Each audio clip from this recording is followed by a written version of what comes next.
nggak enakan gitu mengayomi, bukan malah ngebentak asisten saya, ngebentak security saya. Jangan pandang status, nggak ada kaya, nggak ada miskin dalam hidup ini, semua sama.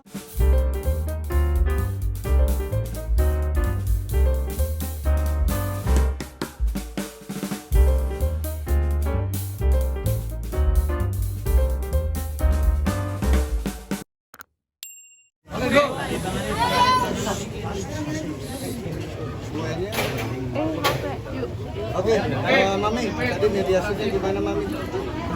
Tadi mediasinya ya, mungkin teman-teman udah lihat sendiri mediasinya seperti apa.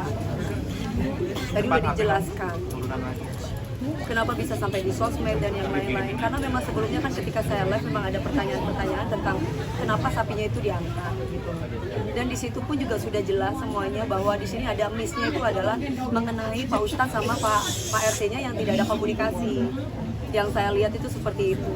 Tidak ada komunikasinya itu. Yang membuat saya kecewa adalah sikap dari Pak RT-nya sendiri terhadap Pak RT maupun orang-orang kita gitu loh, Mas.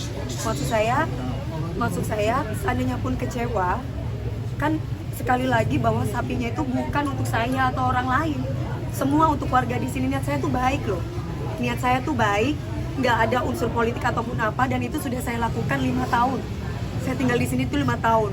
4 tahun tinggal di sini, 1 tahun nggak tinggal di sini. Saya sering di sini aja, saya masih berhubungan. Pertama saya pernah saya melakukan itu bersama Pak Ustadz, dalam arti melakukan memberikan sembako, memberikan daging itu pertama kali tahun 2000 pada waktu pandemi.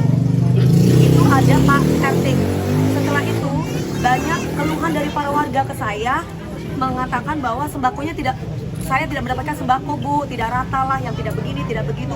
Padahal saya itu RT tempatnya Bu Dewi, justru yang dapat kadang RT lain. Akhirnya saya cari solusi sendiri. Saya curhat sama Pak Ustadz, terus Pak Ustadz mengatakan ya udah langsung saja ke saya, Bu, biar saya nanti akan list orang-orangnya. Bukan saya yang minta list, dari Pak RT-nya sendiri yang memang menginisiatifkan untuk memberikan list. Bu, saya list ya, Bu. Nah, dari list itu dikuponin gitu loh, Mbak. Karena kan yang saya tahu yang namanya sembako, entah itu Idul Fitri ataupun Idul Adha, itu kan buat orang-orang yang tidak mampu. Kalaupun kita mau makan juga nggak apa-apa, tapi kan bukan yang pesta buat makan sendiri, tapi lebih mengutamakan orang-orang yang tidak mampu. Makanya saya selalu berhubungan dengan Pak Ustadz, dan mungkin kalau mau jadi saksi, warga-warga di sini jadi saksi kok. Dari awal saya tinggal di sini, saya berhubungan dengan Pak Ustadznya itu yang memang udah dari door to door, bukan baru sekarang. Tapi kalau keadaan di sini tuh peraturannya adalah kalau memberikan sembako atau memberikan daging itu harus pamit sama Pak RT-nya atau kepada Pak Ustadznya. Tidak boleh bikin acara sendiri terus bagi sendiri, itu tidak boleh. Makanya itu yang dijelaskan. Dan ini salah pahamnya adalah saya itu kenapa kok nggak langsung aja dikasih alamatnya. Saya tuh teleponan langsung sama orang Brebesnya, sama orang yang jual sapi itu saya. Jadi nggak mungkin saya bilang bukan Dewi Persik. Orang saya ngomong itu Dewi Persik yang harusnya 170, dia kasih diskon 140 ke saya ceritanya. Ini saya Pak, biasalah namanya dagang-dagangan beli sapi, pasti teman-teman tahu kan kayak gimana. Ya udah cuma sebatas itu. Saya memang tidak kasih alamat rumah saya. Saya kasih alamatnya masjid sebelakang rumah aja ya Pak, biar nanti berhubungan dengan Pak Ustadz. Nah, itu poinnya. Setelah itu nanti akan ada orang kita yang akan ngambil sapinya, itu doang. Nah, tapi sapi itu bukan untuk saya, untuk warga di sini, saudara-saudara saya. Dan itu saya lakukan bukan hanya sekali, tapi sudah dari tahun sebelumnya sudah pernah saya lakukan. Dan tidak ada politik-politikan, dan kami tidak ada nyebutin nama kubu lain dari dia, tidak ada sama sekali. Terus ketika saya tuh live dan akhirnya saya memberikan caption, karena di situ banyak sekali yang berkomentar tentang politik-politik. Akhirnya saya bilang,